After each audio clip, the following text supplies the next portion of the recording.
Apa saja yang akan kita pelajari pada materi ini, yaitu kita akan belajar sifat kepribadian, 5 besar model kepribadian, ciri-ciri kepribadian yang relevan secara organisasi lainnya, sifat kemampuan, manajemen kemampuan di dalam organisasi. Yang pertama, kita akan mempelajari nature of personality, yaitu kepribadian adalah pola, cara yang relatif bertahan yang dirasakan, dipikirkan, dan dilakukan seseorang, seperti orang itu kritis atau tidak sabaran, orangnya cenderung tutur, intens, santai, dan lain sebagainya.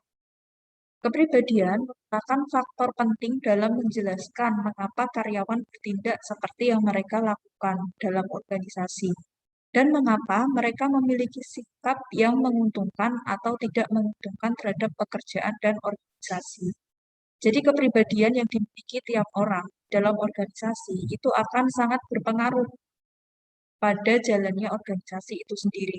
Dia bisa saja menjadi individu yang mendukung perusahaan atau bahkan dia menghambat jalannya kinerja di dalam perusahaan. Jadi seperti itu.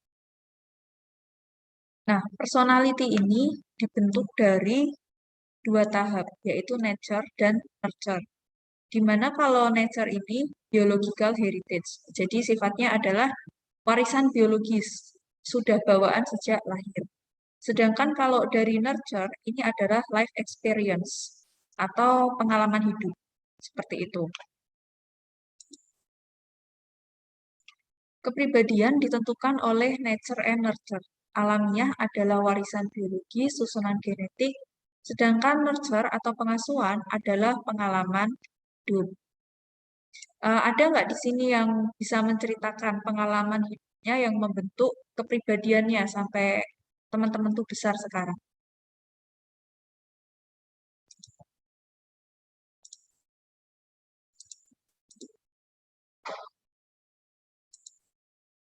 Ada yang mau menceritakan?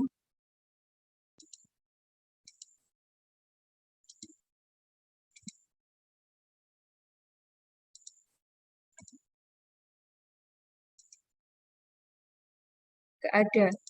Atau nggak paham sama maksudnya?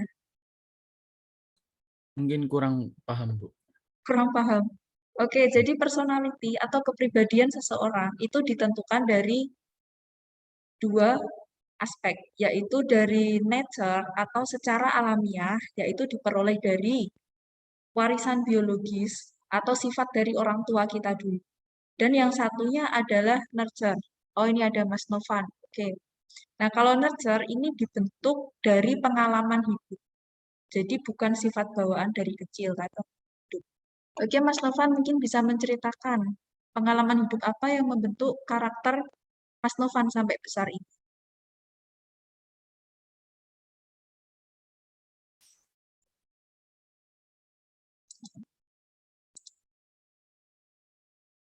Tuh, mana tadi Mas Novan present.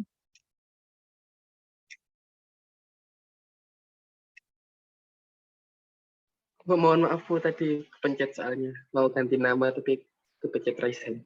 Oh, kepencet. Kirain. Atau ada yang lainnya? Ya udah, saya kasih contoh. Saya Siapa? Raihan Febrianto, Bu.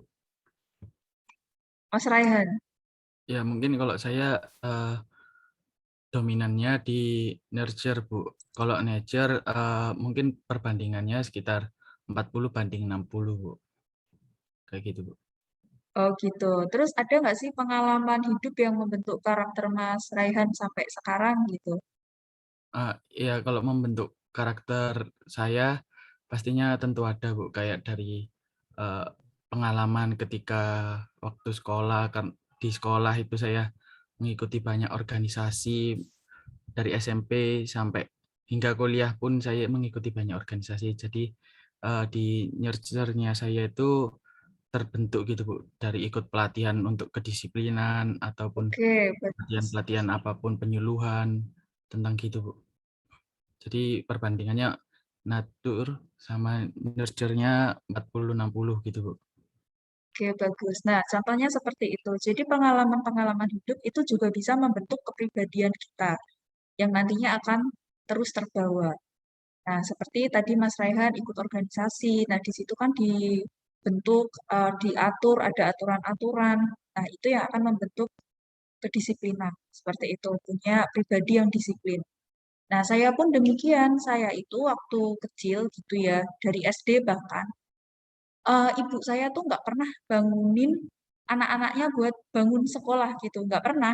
Jadi ya tidur dibiarin aja. Nah, ibu saya itu guru, kalau guru itu kan mulai sekolah jam 7. Ibu saya tuh karena lumayan jauh sekolahannya, jadi harus berangkat dari rumah setengah 6. Nah, jadi ibu saya tuh ya udah bangun, bikin sarapan, siap-siap udah berangkat kerja gitu, nggak pernah bangunin anak-anaknya. Nah, terus kalau misalkan saya bangunnya kesiangan, saya nggak ditinggalin uang saku gitu. Dulu saya tuh kan sekolahnya kan naik sepeda gitu ya. Nah, terus SMP itu saya tuh naik angkot gitu. Jadi kalau sampai SMP pun ibu saya nggak pernah bangunin. Jadi kalau saya terlambat bangun, ya saya nggak dapat uang saku, nggak bisa naik angkot, nggak berangkat sekolah seperti itu. Kakak-kakak saya pun sama. Jadi memang didikannya keras gitu ya.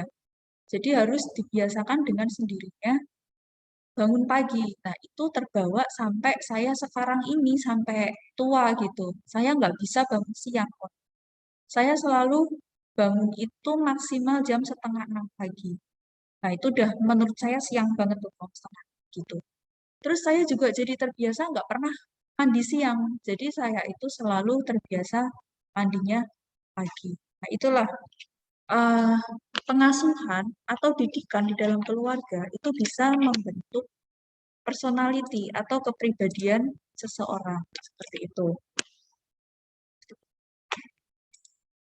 Nah, kemudian saya jadi terbiasa apa-apa itu selalu berusaha tepat waktu. Saya punya, sebentar saya izin untuk laptop ya.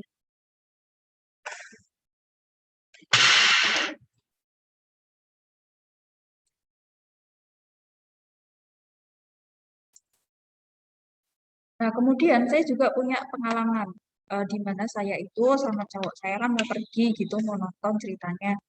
Nah, terus namanya cewek kan suka dandan dulu, milih baju dulu, milih make up-nya mau model gimana, kayak gitu ya. Nah, terus dia datang, saya belum selesai. Terus dia pamit ke ibu saya mau beli bensin keluar gitu. Ya udah, saya juga diem. Nah, terus saya selesai dandan, mungkin 15-30 menit kemudian lah, gak balik-balik. Saya tanya ke ibu saya loh, tadi kemana itu beli bensin katanya. Loh, kok gak balik-balik ya? Terus saya WA gitu kan, tahu-tahu dia ngirimin foto tuh dia udah ada di bioskop gitu. Ah, terus memang saya jengkel banget gitu, tapi saya jadi menyadari, oh saya yang salah, ternyata saya ngaret gitu, saya nggak bisa disiplin. Ya, terus dia bilang, lebih baik aku tuh pergi sama cewek nggak dandan daripada cewek tapi nggak tepat waktu sukanya, nah, seperti itu. Nah, itu adalah pengalaman-pengalaman atau pola asuh yang membuat kita itu bisa berubah personality, kepribadian kita bisa berubah. Jadi orang yang lebih disiplin, contohnya seperti itu. Ada lagi yang mau sharing mungkin?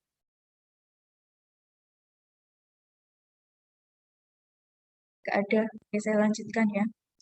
Kemudian, memahami kepribadian itu penting, terutama bagi manajer, untuk memahami mengapa orang merasa, berpikir, dan bertindak seperti yang mereka lakukan dalam organisasi. Nah, jadi seorang manajer itu harus memahami kepribadian masing-masing bawahannya. Jadi mereka itu tahu bisa. Contohnya saya ketika bekerja di perusahaan, itu saya absen itu kan maksimal jam 7.45, walaupun mulai kerja jam 8. Tapi saya selalu sampai kantor maksimal jam 7.15. Itu saya selalu sudah absen masuk. Saya udah ada di kantor, saya udah ada di depan komputer, ya udah siap kerja gitu. Nah, itu manajer tuh harus bisa memahami perbedaan-perbedaan orang di dalam organisasi.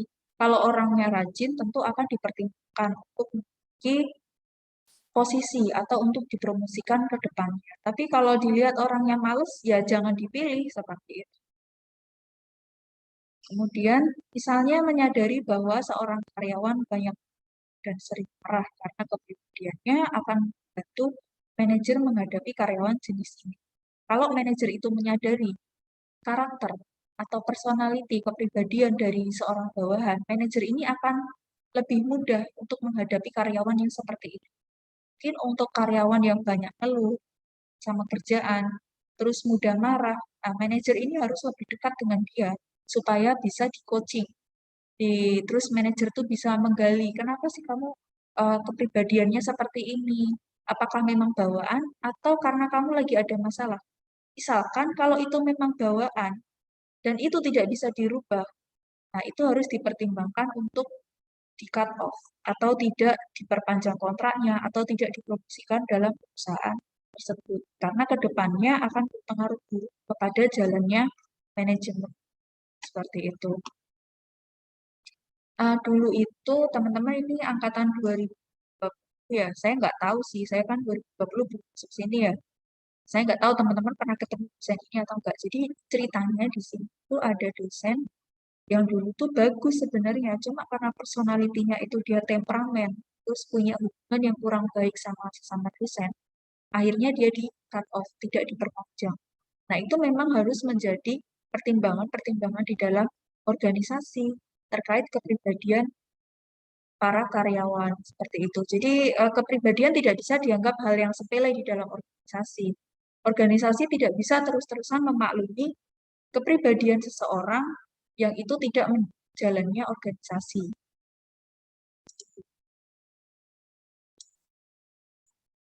Selanjutnya, situasi organisasi juga mempengaruhi sikap dan perilaku kerja. Nah, jadi selain personality itu adalah bawaan seseorang, kemudian personality itu adalah hasil dari asuhan orang di rumah, hasil asuhan dari orang tuanya yang itu terbawa sampai dia tua. Nah, personality ini juga bisa dipengaruhi oleh sikap dan perilaku lingkungan kerja seperti itu. Jadi situasi organisasi juga mempengaruhi sikap dan perilaku kerja. Kalau misalkan orang bekerja di lingkungan proyek kontraktor seperti itu, dia tuh sering kumpulnya sama tukang-tukang, mungkin kayak gitu yang orangnya sedikit kasar. Sedikit banyak, nanti orang itu akan menjadi orang yang kasar juga, misalkan mudah ngompat, mudah ngomong kotor, nah itu akan berpengaruh gitu. Nah, jadi kalau teman-teman ini masih mahasiswa gitu ya, masih kuliah, pinter-pinterlah milih lingkungan untuk berteman. Karena teman-teman kalian juga itu yang akan mempengaruhi personality kalian. Seperti itu. Manajer yang efektif menyadari bahwa berbagai situasi dan tipe kepribadian berinteraksi untuk menentukan perasaan, pikiran, dan perilaku di tempat kerja. Nah, jadi pribadi atau kepribadian masing-masing individu itu akan saling berinteraksi, mempengaruhi satu dengan yang lainnya. Kalau misalkan kita bekerja di suatu perusahaan, kita berteman dengan orang yang mudah ngeluh, orang yang mudah menjelek-jelekan perusahaan, orang yang tidak pernah puas dengan penghasilannya, kita akan punya perasaan atau pikiran yang sama dengan dia. Nanti kita akan seperti itu, gampang merasa kerjaan itu berat, terus kemudian gampang berpikir kalau gajinya terlalu sedikit. Nah, lama-lama itu akan membuat kita tidak betah di lingkungan kerja. Dari sisi perusahaan, karyawan dengan karakter seperti ini itu tidak akan punya kinerja yang maksimal. Seperti itu. Sampai sini bisa dipahami? Bisa, Bu. Bisa, Bu. Bisa, Bu. Oke, nah, sini. Ini ada personality di sebelah sini, kemudian personality itu terkait dengan perasaan, pikiran, sikap, perilaku. Nah, itu juga bisa dipengaruhi oleh situasional faktor, faktor situasi di sekeliling.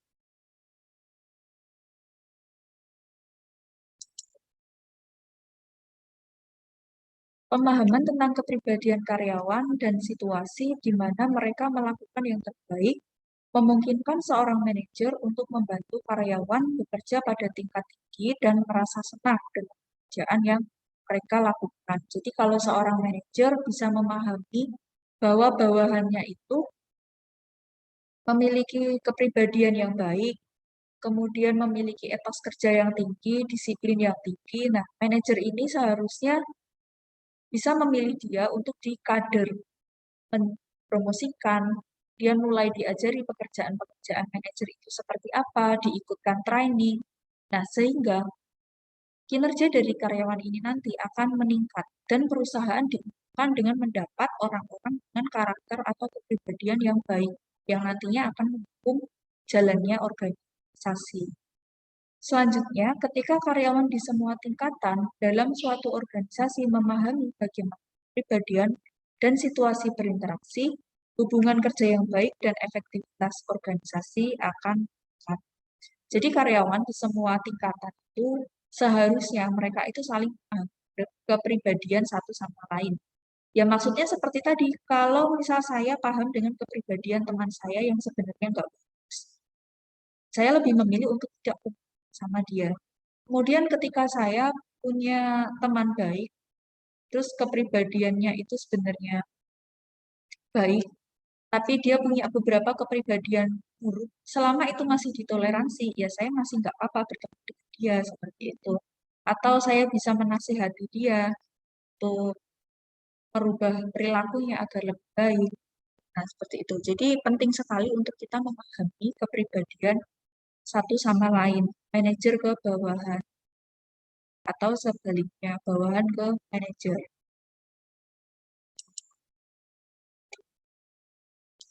Apa sih perbedaannya personality, attitude, dan behavior?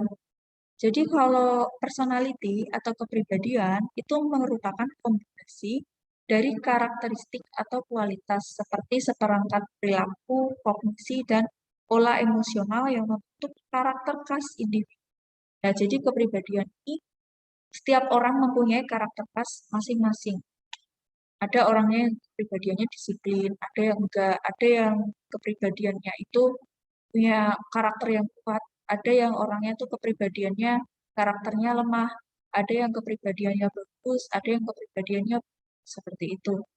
Sedangkan sikap adalah pendapat atau sudut pandang yang dimiliki seseorang terhadap sesuatu atau seseorang. Jadi lebih ke sikap ketika orang itu bertindak. Misalkan kalau kita ketemu, misal gini, sikap itu. Misalkan kita ada di tempat yang gelap. Nah, kita kan cenderung untuk pergi atau menghindari tempat itu. Nah, itu adalah sikap, tindakan yang kita ambil. Karena kita punya pandangan kalau tempat yang gelap itu serem.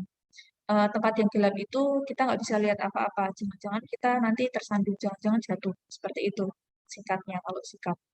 Kemudian kalau perilaku, menurut psikologi adalah tindakan atau aktivitas dari seseorang itu sendiri yang mempunyai bentangan yang sangat luas. Misalkan berjalan, berbicara, menangis, tertawa, bekerja. Nah, contohnya perilaku ini begini. Tiap orang itu punya cara berjalan yang berbeda, cara berbicara yang berbeda. Nah, makanya kalau misalkan kayak eh, kontes-kontes Putri Indonesia, itu kan standarnya 3B, Brain, Beauty, Behavior. Jadi, selain kecerdasan, kecantikan juga perilaku. Nah, tentunya kalau misalkan Putri Indonesia, itu cara tertawanya ya beda sama mereka yang nggak ikut kontes-kontes kayak gitu. Masa iya Putri Indonesia ketawanya terbahak-bahak ngakak-ngakak gitu, sampai kemana-mana kan ya nggak mungkin. Kemudian cara berbicaranya, mereka dididik harus berbicara yang lebih lembut, cara yang lebih santun, terus berjalannya juga diatur, berjalannya tuh disuruh, misal kayak model seperti itu dan lain sebagainya. Nah, itu adalah perbedaan dari kepribadian, sikap, dan perilaku. Ada yang mau ditanyakan?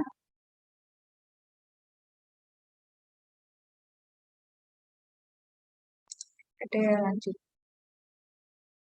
Ini adalah 5 besar model dari personality. Jadi kepribadian itu ada dimensi-dimensinya, yaitu extraversion, neuroticisme, keramahan, kehati-hatian, keterbukaan pada pengalaman. Langsung saja kita bahas satu-satu. Extraversion itu efektivitas positif, jadi adalah tindakan kepribadian yang mempengaruhi individu untuk mengalami keadaan emosi yang positif dan merasa baik tentang diri mereka sendiri dan tentang dunia di sekitar mereka. Nah, ini tuh orangnya cenderung berpikir semua hal itu positif. Kalau saya sih lebih seperti itu. Ya. Jadi saya selalu berpikir kalau saya sama orang baik-baik aja, orang pun sama saya juga baik-baik aja. Saya nggak pernah curiga sama orang, saya nggak pernah merasa saya tuh diomongin di belakang. Selama saya berlaku baik, selama saya nggak nyakitin orang, saya juga bisa mengontrol diri saya untuk jadi orang yang baik seperti itu.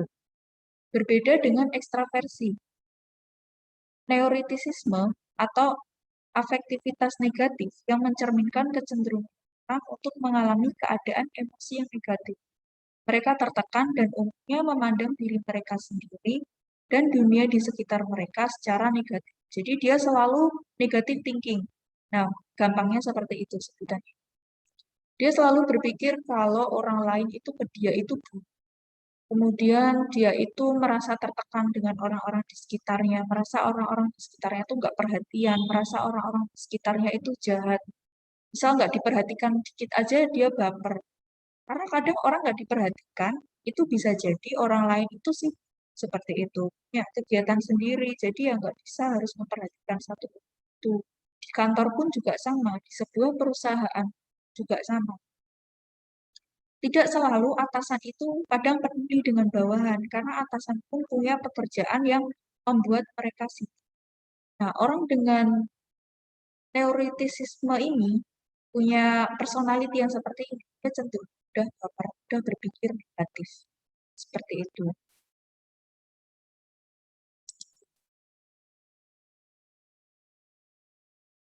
Yang ketiga, agreeableness adalah sifat yang membedakan antara individu yang bergaul baik dengan orang lain dan mereka yang tidak. Individu yang rendah pada keramahan. Jadi agreeableness ini keramahan maksudnya.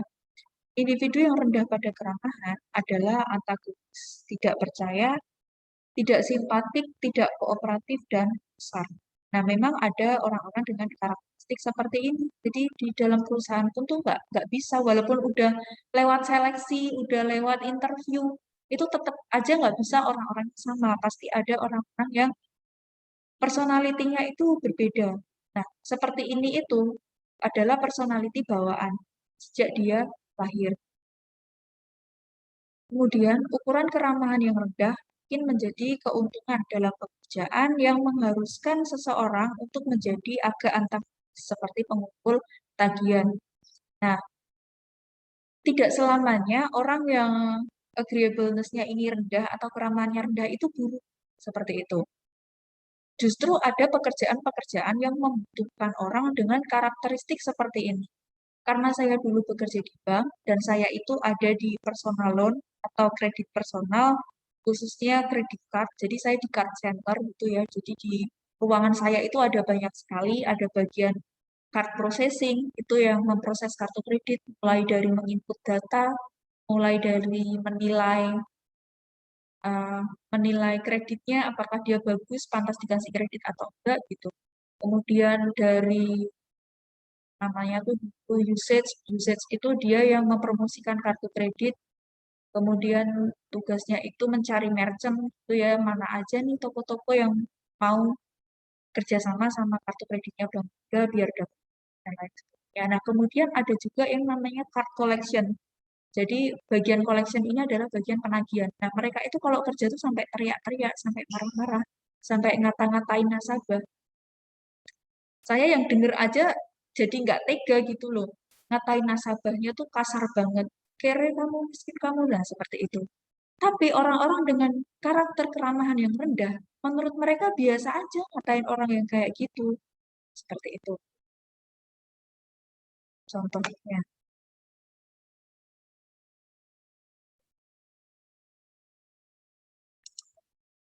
Kemudian, kepribadian conscientious adalah sejauh mana seorang individu berhati-hati, teliti, dan tekun. Jadi ini adalah individu yang memiliki kesadaran tinggi, terorganisir, dan memiliki banyak disiplin diri. Individu yang rendah kesadarannya mungkin tidak memiliki arah dan disiplin diri. Nah, di dalam perusahaan pun ada juga orang seperti ini. Orangnya tuh, kalau orang Jawa bilang sakarape dewe gitu ya, susah diatur. Nah, ada juga yang harusnya masuk jam 8, dia masuk jam 8 lebih 10. Baru sampai kantor jam 8.15. Kemudian kalau di bank itu kan ada grup cara berpakaian, cara dandan. Dia nggak pernah memperhatikan itu, jadi dia tidak punya kesadaran diri bahwa dia itu adalah bagian organisasi. Dia harus mengikuti aturan, tapi karena dia tidak sadar akan itu, dia jadi orang yang tidak bisa diatur di dalam organisasi itu, terlihat seperti orang yang membangkang aturan. Dia tidak memiliki arah, semaunya sendiri. Nah, pada akhirnya, sekalipun dia kinerjanya itu lumayan, nggak jelek-jelek banget, tapi pada akhirnya perusahaan mempertimbangkan kepribadiannya tersebut. Nah, dan orang tersebut akhirnya kena SP1 atau surat peringatan, sampai SP3 dan akhirnya di cut off atau di.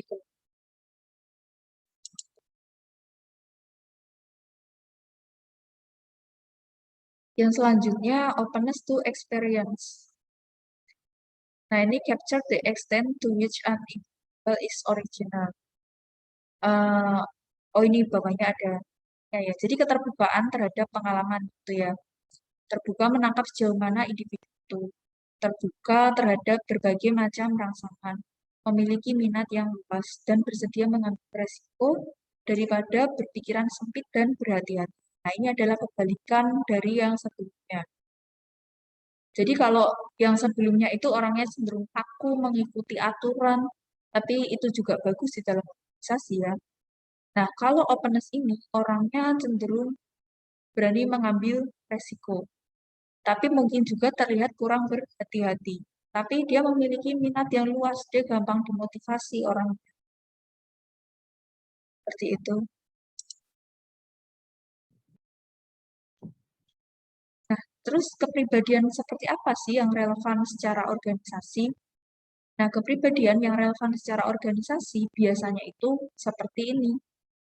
Ya, locus of control, self-monitoring, self-esteem, type A and type B personality, need for achievement, need for affiliation, need for power. Kita langsung saja ke pengertiannya. Jadi, locus of control internal itu menggambarkan orang-orang yang percaya bahwa kemampuan usaha atau tindakan mereka sendiri menentukan apa yang terjadi pada mereka. Contohnya gini, waktu saya bekerja, itu saya tipikal orang yang, ya kalau memang saya harus pulang lembur, ya pulang lembur. Saya harus bisa ngasih yang terbaik ke perusahaan. Nantinya hasilnya akan saya juga yang menikmati. Kalau saya bisa kerjanya maksimal, saya dapat insentif banyak, kemudian saya dinilai bagus, pasti nanti saya bisa dapat promosi. Dan itu benar gitu. Waktu saya 1 tahun kerja, walaupun saya masih baru, saya sudah dipromosikan untuk jadi kandidat leader. Nah, berbeda sama teman saya yang dia itu punya pikiran, ngapain kerja serius-serius, ngapain sampai lembur, toh gajinya sama, toh insentifnya juga paling selisih sedikit, mending kerja sebisanya seperti itu. Nah, tapi manajemen melihatnya berbeda. Dia melihat orang seperti itu terlalu leha-lehanya, tidak punya target yang harus dikejar, tidak punya tanggung jawab. Ya, dia akhirnya jadi karyawan yang biasa-biasa saja. Gitu. Nah, inilah perbedaannya. Tidak semua orang punya locus of control. Kemudian, orang dengan locus of control internal berkinerja baik. Mereka cenderung menghubungkan kinerja mereka dengan kualitas dalam diri mereka sendiri, seperti kemampuan atau upaya mereka sendiri. Seperti itu. Nah, jadi kalau teman-teman sadar bahwa IPK teman-teman, kesuksesan teman-teman di masa yang akan datang, yaitu tergantung diri teman-teman sekarang sendiri, bagaimana mengambil keputusan hari ini. Seperti itu.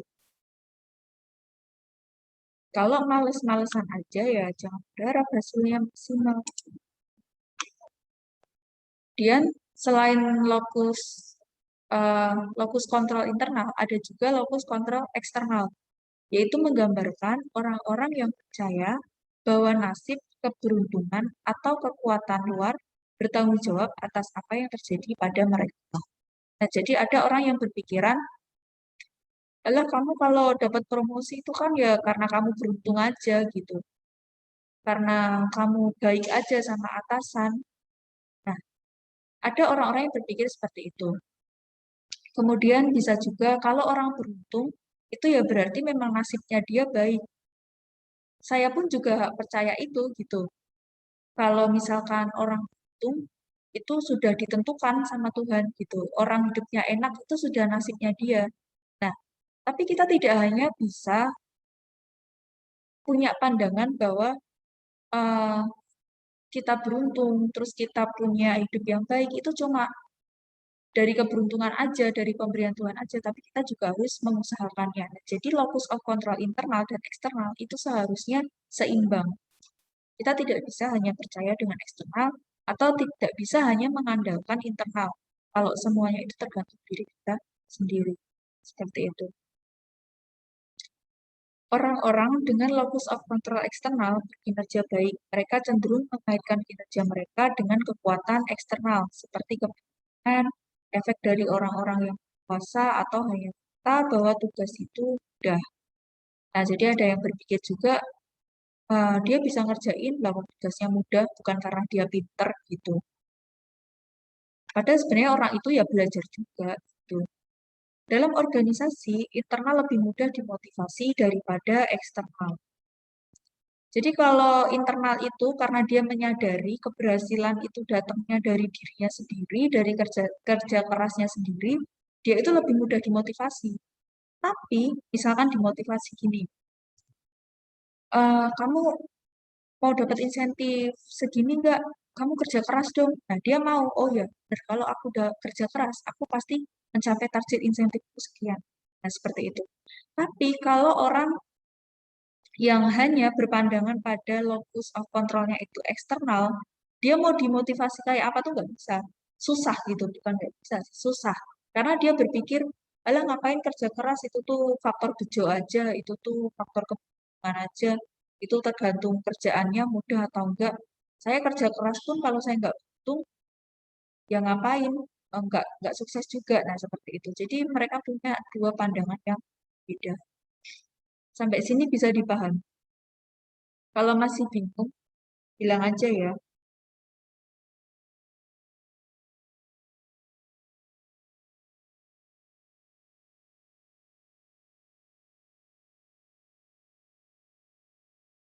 Gak ada yang tanya, saya anggap baik, saya lanjut.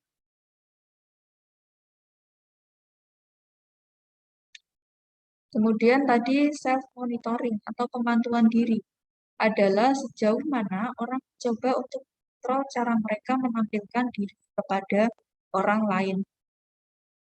Kemudian pemantauan diri yang tinggi menginginkan perilaku mereka dapat diterima secara sosial dan selaras dengan isyarat sosial apa yang menandakan perilaku yang pantas atau tidak pantas. Jadi tiap-tiap orang itu punya pemantauan diri atau self-monitoring. Jadi ada orang yang dia tuh mengontrol dirinya secara berlebihan. Misalkan dia tuh kalau ngomong hati-hati banget. Terus dia kalau pakai pakaian harus perfect banget. Dia dandan harus perfect banget. Dengan harapan orang lain itu memberi feedback yang baik ke dia. Dia ingin lingkungan sosialnya itu menerima dia dengan cara seperti itu.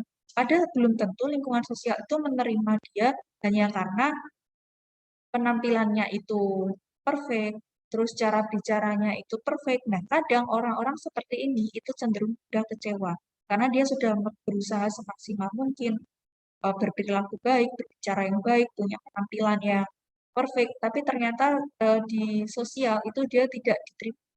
Nah, ini kembali lagi, mungkin dia punya pemantauan diri yang tinggi, tapi personalitinya kurang bagus. Misalkan dia itu sebenarnya orangnya pemalu, makanya dia menutupi dirinya dengan dandan seperfect mungkin, ngomong sehati-hati mungkin. Tapi karena sifatnya pemalu, kadang orang tuh susah jadi dekat sama dia, seperti itu contohnya. Nah, jadi pemantauan diri ini sebenarnya bagus, tapi kalau berlebihan itu menjadi tidak bagus juga. Selanjutnya, self-esteem atau harga diri adalah sejauh mana orang memiliki kebanggaan dalam diri mereka sendiri dan kemampuan mereka. Harga diri mempengaruhi pilihan aktivitas dan pekerjaan seseorang. Nah, ini ada istilah yang bilang gitu ya. Kerja keras menentukan keberhasilan, ambisi menentukan skala. Nah, kadang orang yang punya harga diri itu cenderung punya ambisi yang lebih tinggi. Seperti itu. Saya akui seperti diri saya sendiri, saya itu waktu bekerja di kantor itu kayak ngerasa jadi budak gitu yang harus kerja dari jam 8 kadang sampai jam 8 malam pagi. Walaupun hasil yang saya bawa itu lebih banyak gitu daripada saya jadi dosen gitu ya. Nah, cuma karena saya itu merasa kayak jadi budak kalau di perusahaan di bank gitu ya. Saya jadi males gitu. Saya merasa masa saya S2 diginiin sih sama manajer saya yang cuma S1. Karena manajer saya itu memang sudah lama bekerja. Jadi walaupun dia S1 ya dia jadi manajer. Jadi kalau di perusahaan swasta biasanya pendidikan itu tidak terlalu diperhitungkan. Apalagi kalau masuknya itu memang staff. Nah, di pertemuan pertama saya pernah jelaskan ya bedanya staff dan manajerial. Kecuali dia masuknya memang di jenjang manajerial, yang dia open recruitnya itu minimal S1 atau S2. Biasanya diperhitungkan. Tapi karena saya di staff, jadi walaupun saya S2, ya perusahaan buka amat. Gitu. Nah, saya kerja di situ tuh kayak nggak punya harga diri. Seperti itu. Kemudian teman-teman yang lain juga sama aja perlakuannya. Nah, ini harga diri itu mempengaruhi pilihan aktivitas dan pekerjaan seseorang. Ada juga orang yang punya mindset itu kalau dia bekerja harus minimal di manajemen trainer. Posisinya tuh harus langsung asisten manajer. Dia nggak mau kerjanya yang staff-staff.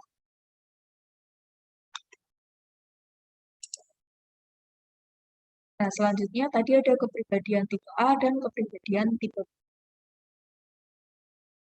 Kepribadian tipe A adalah orang yang memiliki keinginan kuat untuk berprestasi, sangat kompetitif, dan memiliki rasa urgensi yang kuat. Dan kepribadian tipe B adalah orang yang cenderung santai dan santai. Jadi tipe A itu lebih disiplin, tipe B itu lebih suka leha-leha. Karena mereka mampu mencapai begitu banyak, tipe A tampaknya menjadi karyawan yang ideal dari perspektif organisasi, terutama dalam situasi di mana banyak pekerjaan harus diselesaikan dalam waktu singkat. Namun karena mereka sulit bergaul, tipe A mungkin tidak efektif dalam situasi yang membutuhkan banyak interaksi dengan orang lain. Nah, di dalam organisasi itu ada kepribadian tipe A dan tipe B, di mana seorang manajer itu harus bisa melihat ini, terutama kalau dia adalah manajer sumber daya manusia. Kalau ada pekerjaan-pekerjaan yang sifatnya dengan deadline, dengan target, itu lebih cocok ditempati oleh orang dengan kepribadian tipe A. Tapi kalau pekerjaannya itu berhubungan dengan kreativitas, misalkan kalau pabrik rokok gitu ya, dia kan sering bikin event-event konser dan lain sebagainya. Nah itu, manajer yang di situ, atau manajemen eventnya, itu harusnya orang dengan kepribadian tipe B, karena orangnya lebih cheers gitu, lebih mudah bergaul, lebih rame, lebih kreatif, seperti itu. Nah inilah perlunya mempelajari kepribadian di dalam organisasi, supaya tidak salah dalam menempatkan orang-orang. Jadi penempatan orang itu tidak hanya dipengaruhi oleh kemampuannya dia, misal hasil psikotesnya gitu, tapi juga harus dilihat bagaimana dia. Kemudian need for achievement adalah keinginan untuk melakukan tugas-tugas yang menantang dengan baik dan untuk memenuhi standar tinggi seseorang. Nah, jadi perusahaan harus mempertimbangkan orang yang dia itu punya need for achievement. Jadi dia itu haus akan prestasi. Karena kalau orang tidak punya karakter seperti ini, tidak punya kepribadian seperti ini, nanti di kantor dia juga jadi orang yang leha-leha. Nggak apa-apa lah jadi staff aja, nggak apa-apa lah gaji segini-segini aja. Dia nggak pengen tuh ngejar jabatan, dia nggak pengen ngejar gaji yang lebih tinggi. Memang dia menjadi tidak ambisius karena dia tidak haus akan prestasi, seperti itu. Selanjutnya, need for affiliation adalah keinginan untuk menjalin dan memelihara baik dengan orang lain. Saya rasa ini sudah jelas arti dan maksudnya. Nah, yang terakhir adalah need for power. Kebutuhan akan kekuasaan adalah keinginan untuk mengontrol atau pengaruh emosional dan perilaku atas orang lain. Tapi tidak semua orang ini punya kepribadian yang dia itu need for power. Tidak semua orang punya kepribadian itu leadership. Tidak semua orang itu pengen berkuasa. Gitu. Memang ada orang-orang yang dia kinerjanya baik, tapi dia tidak punya mental untuk berkuasa seperti itu.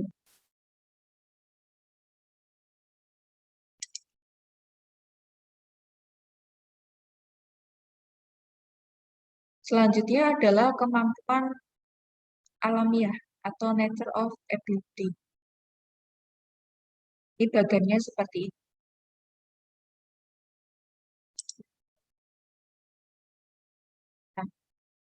Nah, apa saja sih kemampuan yang dia itu termasuknya adalah bawaan dia sejak lahir. Contohnya verbal ability, yaitu kemampuan untuk mengerti dan menggunakan tulisan dan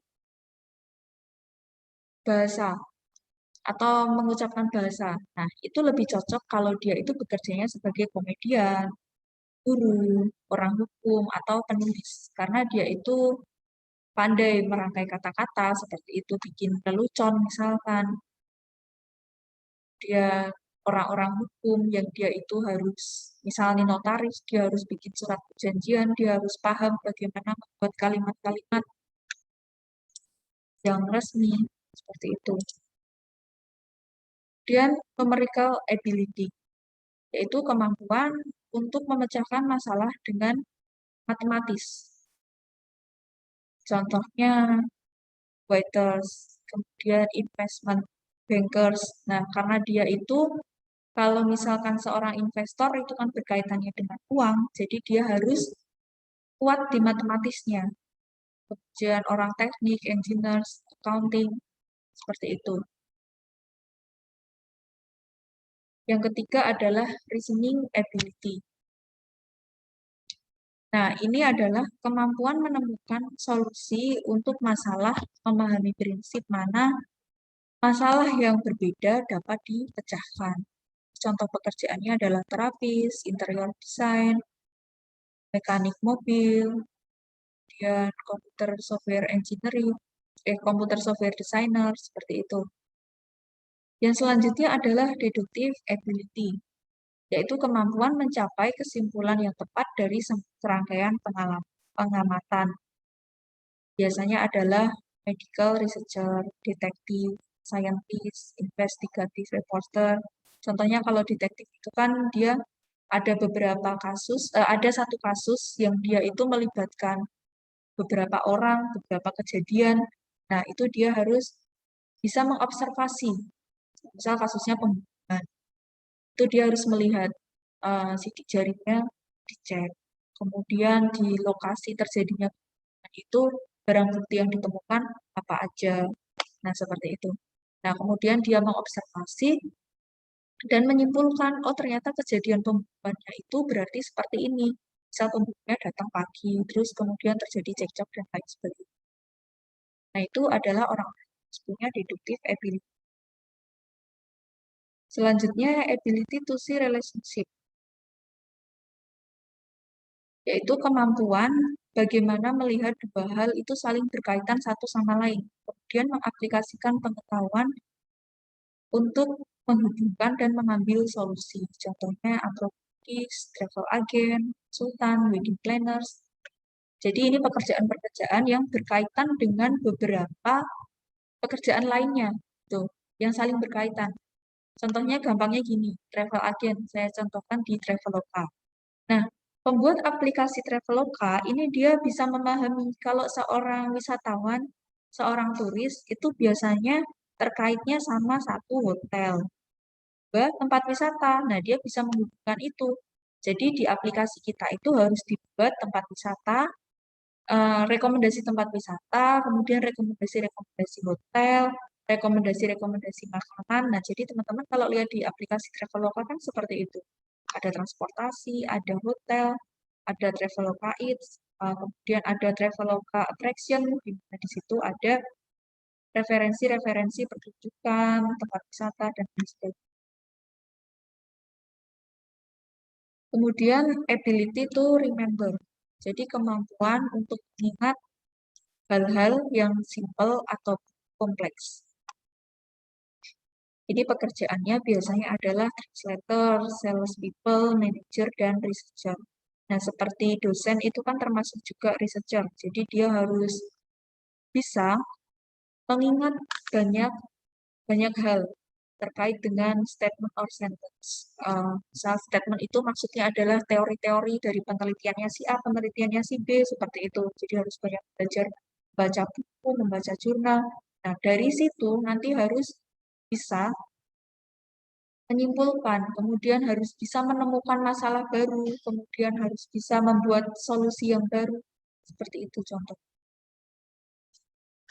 Selanjutnya adalah special ability, yaitu kemampuan untuk menentukan lokasi atau pengaturan objek. Nah, tidak semua orang punya kemampuan ini. Misalkan kemampuan spasial itu, ini kan di sini contohnya ada air traffic controller, arsitek, floating designer, astronot. Saya contohkan yang gampang itu misalkan arsitek. Arsitek itu kan lebih ke interior ya. Nah, dia harus bisa mengatur kalau ada ruangan yang bentuknya memanjang. Bagaimana harus mengatur layout penempatan lemari, penempatan meja, seperti itu. Jadi dia punya kemampuan spasial. Kemudian air traffic controller. Air traffic controller ini adalah kalau di bandara bagian tukang parkir pesawat gitulah gampangnya. Nah, saya punya saudara tuh, dia baru awal-awal kerja di bagian ATC gitu ya. Nah, itu kan kerjanya mereka itu mengatur bagaimana bandara itu cukup untuk parkir beberapa pesawat. Mungkin karena dia masih baru, jadi kemampuannya ini juga belum banyak terasah gitu ya.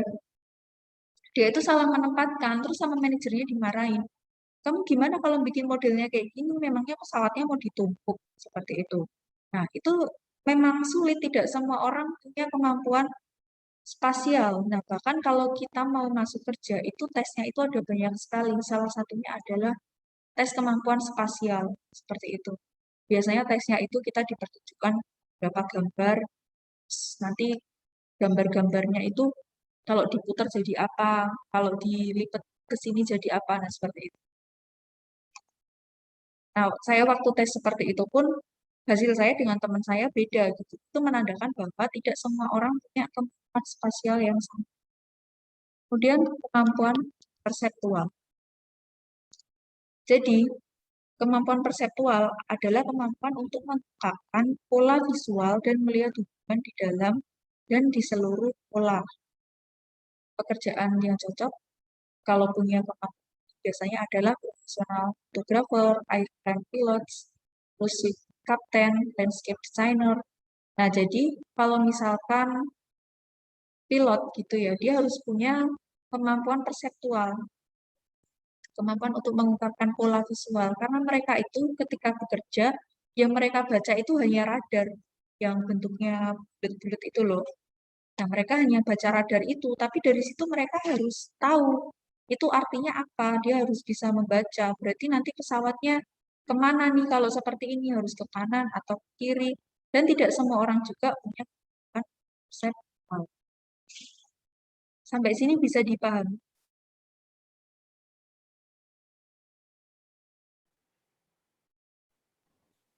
Bisa, Bu. Udah, Bu. Belum ada pertanyaan? Saya lanjutkan.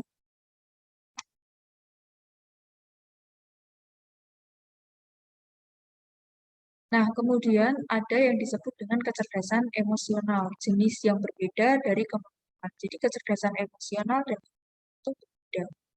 Kemampuan untuk memahami dan mengelola perasaan dan emosi diri sendiri dan perasaan dan emosi orang lain. Jadi kalau tadi ability itu kemampuan diri kita sendiri. Tapi kalau ini kecerdasan emosional itu kita tidak hanya mampu mengelola perasaan dan emosi diri kita sendiri, tetapi juga orang lain.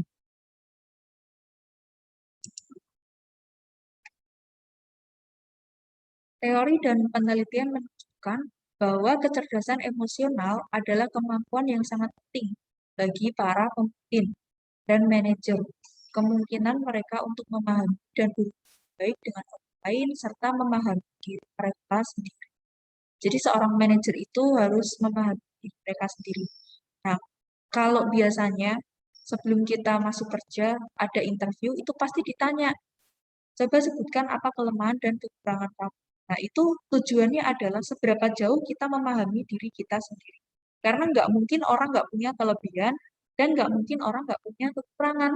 Tapi masalahnya adalah nggak semua orang paham kelebihan dan kekurangannya diri mereka sendiri.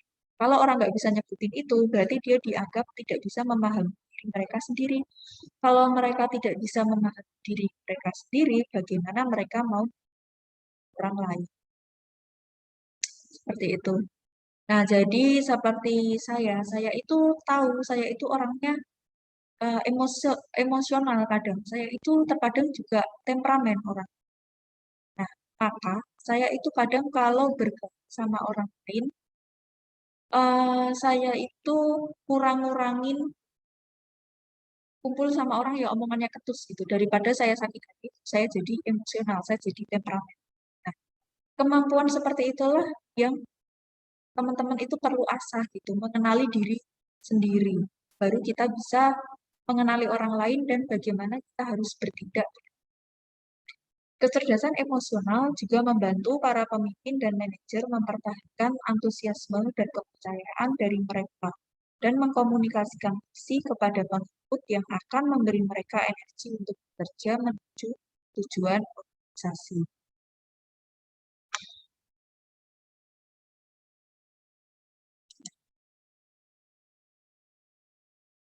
Bagi para manajer, masalah utama mengenai kemampuan adalah memastikan karyawan memiliki kemampuan yang mereka butuhkan untuk melakukan pekerjaan secara efektif.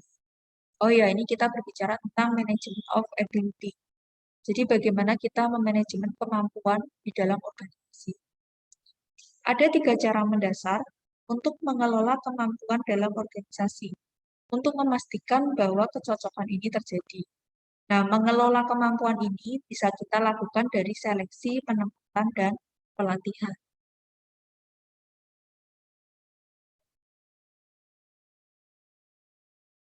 Dari seleksi yang dilakukan, manajer dapat mengontrol kemampuan dalam organisasi dengan memilih individu yang memiliki kemampuan yang mereka butuhkan. Setelah kemampuan ini diidentifikasi, manajer kemudian harus mengembangkan ukuran yang akurat dari mereka. Pertanyaan kunci pada titik ini adalah apakah skor seseorang pada ukuran kemampuan sebenarnya merupakan prediktor yang baik dari tugas yang perlu dilakukan. Nah, seperti contohnya open recruitment untuk web designer gitu ya, desain web. Nah, manajer ini harus melakukan seleksi. Misalkan contohnya kita disuruh membuat desain web di awal seleksi seperti itu. Nah, kemudian diidentifikasi kandidat mana aja yang membuat desain webnya itu bagus, mana yang membuat desain webnya itu jelek. Tapi masalahnya adalah dia yang membuat web desainnya bagus itu, dia memang pinter bikin web desain, atau dia itu baru belajar kenceng pas mau seleksi itu. Nah, seperti itu. Kalau misalkan dia itu nggak pinter-pinter banget bikin web design, tapi dia belajar keras pas mau seleksi itu, ya dia bisa aja lolos seleksi. Nah, tapi bisa aja waktu bekerja, kerjaannya jelek karena dia tuh tidak benar-benar pintar. Nah, seperti itu maksudnya.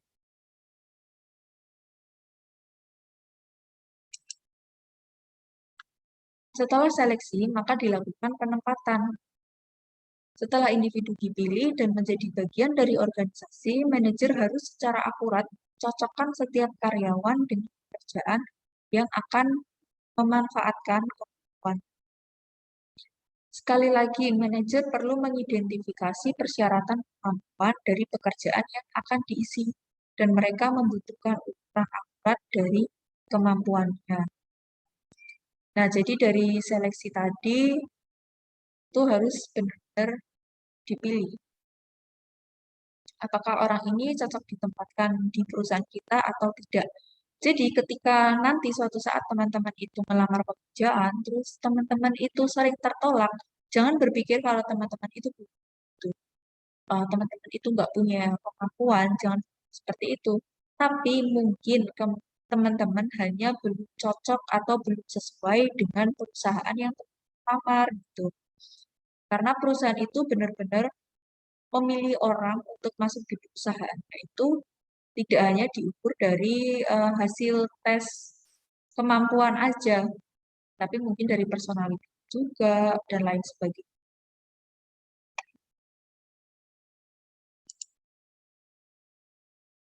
Selanjutnya, pelatihan.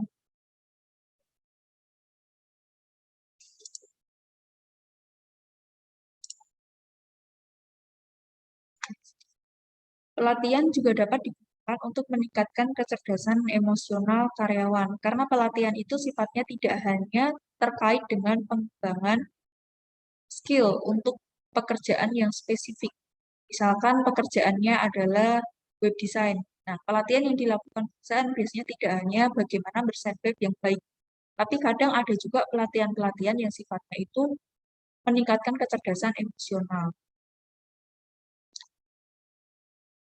Seperti misal ada motivator, nah seperti itu. Agar pelatihan kecerdasan emosional berhasil, bagaimanapun karyawan harus menyadari pentingnya kecerdasan emosional dan termotivasi untuk meningkatkan kemampuan emosional mereka sendiri. Nah, kemampuan emosional itu apa sih sebenarnya? Nah, jadi ada 3 perbedaan antara IQ, EQ, dan SQ. Jadi kalau IQ itu digunakan untuk menganalisis potensi kecerdasan intelektual manusia. IQ itu intellectual quotient. Biasanya soal dalam tes berkaitan dengan kemampuan memecahkan masalah yang bersifat logis. Biasanya tuh soalnya hitung-hitungan gitu, berkaitan dengan numerik. Skor tes dimulai dari angka 55 hingga 130 ke atas. Hasil tes dapat menunjukkan kemampuan seseorang untuk menyelesaikan tugas di kantor. Nah, tentunya IQ orang ini berbeda-beda, tapi biasanya dari dia kecil sampai dia besar, itu range IQ-nya itu nggak jauh berbeda. Jadi bisa dilihat, memang orang yang IQ-nya rendah rata-rata atau memang dia IQ-nya tinggi. Kemudian kalau EQ bermanfaat untuk menilai kualitas kecerdasan emosional manusia. Pertanyaan dalam tes berhubungan dengan kemampuan untuk menerima dan mengelola emosi. Hasil tes mengungkapkan kemampuan leadership, empati, kolaborasi seseorang di tempat bekerja. Nah, jadi kalau IQ itu berkaitan dengan kemampuan menyelesaikan pekerjaan, tapi kalau EQ itu berkaitan dengan kemampuan seseorang itu bersosialisasi dengan lingkungan sekitarnya. Selanjutnya ada SQ, digunakan untuk menilai potensi kecerdasan spiritual manusia. Soal dalam tes bertujuan untuk menilai kapasitas seseorang dalam mencapai makna dan visi. Hasil tes menunjukkan cara seseorang untuk menggapai mimpi dan tujuannya di tempat kerja yang kompetitif. Nah, ini maksudnya adalah karena SQ itu terkait dengan spiritual. Nah, biasanya ini perusahaan itu melihat apakah orang ini tuh kerjanya jujur atau enggak. Dia dalam mencapai tujuannya dalam bekerja itu banyak melakukan kecurangan atau enggak. Dia itu kompetitif itu dengan cara yang sehat atau enggak, seperti itu. Nah, ketiga hal ini sangat dipertahankan oleh perusahaan. Jadi mulai dia mencari karyawan, dia itu melihat ketiga hal ini, dan setelah karyawan masuk di dalam perusahaannya, perusahaan itu juga mempertahankan 3 hal ini. Nah, di dalam perusahaan itu kadang ada misal tiap 3 bulan itu evaluasi untuk lihat ini IQ, kemampuan dia menyelesaikan pekerjaan. Terus ada EQ-nya juga. Itu biasanya lewat pelatihan-pelatihan, motivator, kemudian ada SQ. Biasanya perusahaan melakukannya dengan membuat acara-acara kerohanian seperti itu. Oh, ternyata slide-nya sudah selesai. Adakah yang mau ditanyakan sebelum saya akhiri? Permisi Bu, izin bertanya. Ya, boleh. Dari materi yang sudah dijelaskan oleh Ibu, menurut Ibu apakah baik bagi organisasi atau suatu perusahaan yang memiliki individu dengan kepribadian yang sama? Jika tidak, mengapa? Oke.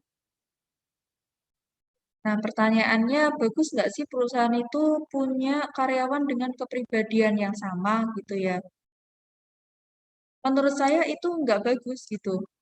Jadi gini, di dalam perusahaan itu memang orangnya berbeda-beda, tapi perusahaan itu mempertimbangkan eh, kita menyeleksi orang-orang dengan karakter yang baik, walaupun kepribadiannya itu berbeda. Perusahaan menyadari akan hal itu. Nah, kenapa sih kalau perusahaan itu karakternya sama, kepribadiannya sama, itu nggak bagus? Ya karena di dalam perusahaan itu punya bagiannya masing-masing gitu. Kayak misalkan, oh ini saya contohkan, di bagian accounting itu membutuhkan orang dengan numerical ability gitu. Sedangkan di bagian marketing itu mungkin membutuhkan orang dengan verbal ability. Dia pintar merangkai kata-kata untuk kalimat iklan seperti itu. Kemudian di bagian IT, dia lebih cari orang dengan reasoning ability. Seperti itu. Apakah sudah cukup menjawab? Sudah cukup Bu, terima kasih.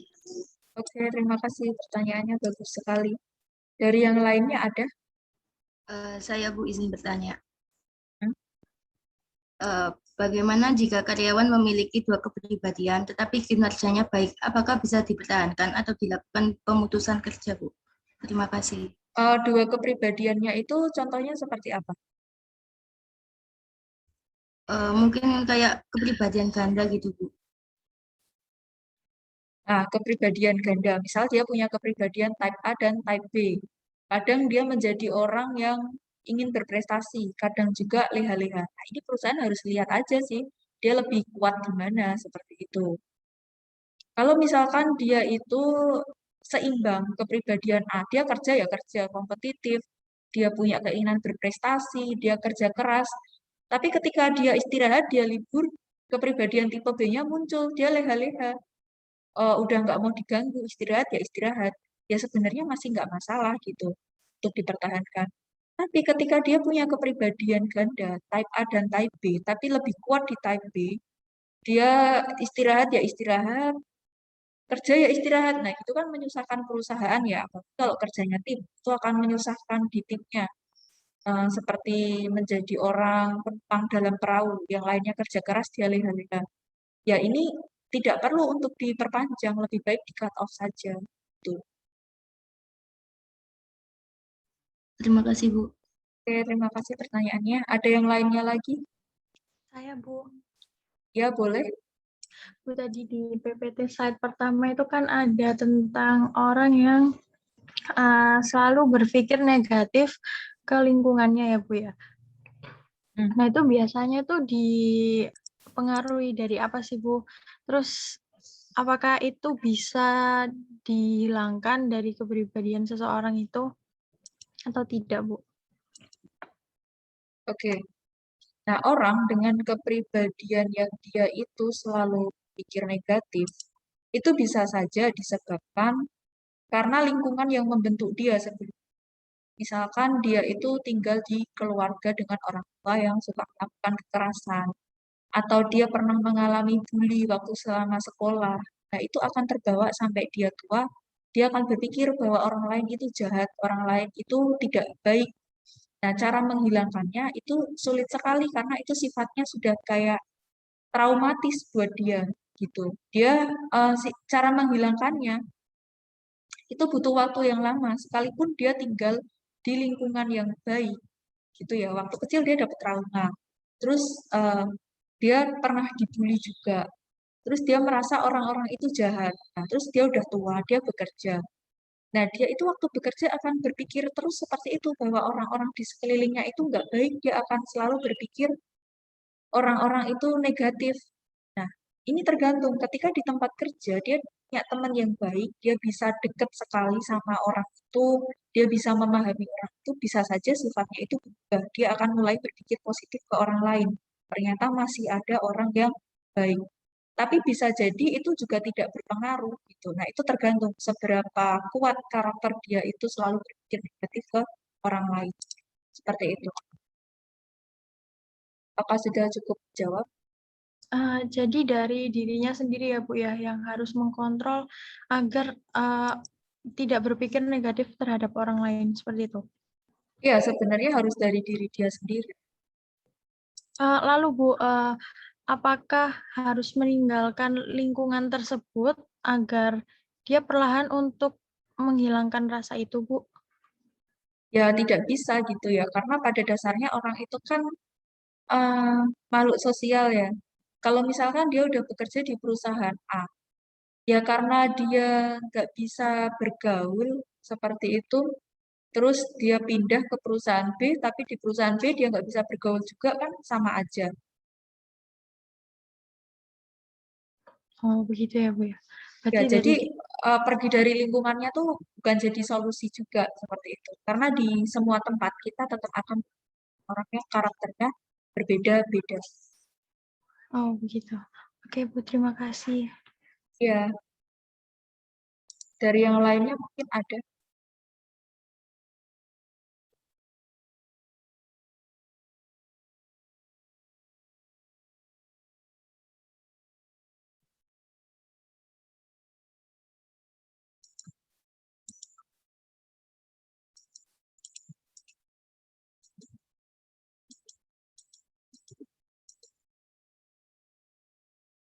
Tidak ada pertanyaan lagi.